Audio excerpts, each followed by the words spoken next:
وأنا تارجت كأكورس كان كله هنا أدوكتها تكنيك بومودورو وتكنيك تسكس كيبو قبنا يسو أديكو وح بورنا أبريمي حدي أبرينا يسو حرفها فيديو ليتين كجرافيك ديزاين كعمر أكاديمي أي كيلسا وحن كمل نكون كرنا وقوة عون كرنا سفر كاجا مرشد حرفها فيديو ليتين جرافيك ديزاين كأنا قوة عون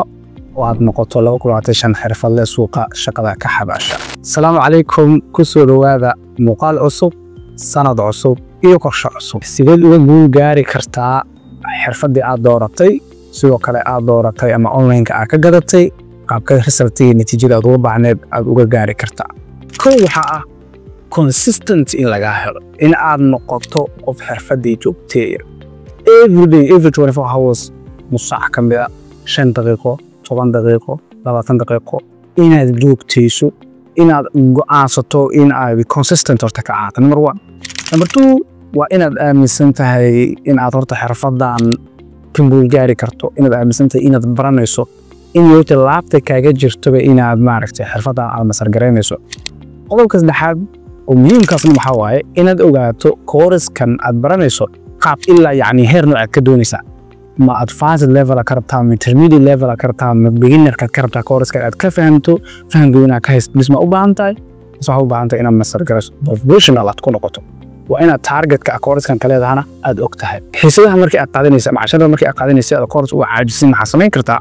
أنا استعمال شو يعني تكنيك عجيب هجرو أنا أدو وهل أدو استعماله تبادل تكنيك أو حواي بومودورو تكنيك سليل هذا تكنيك بومودورو وتكنيك عد ku baranayso ama taskiski ku qabanayso adiga oo wax boorna abareemi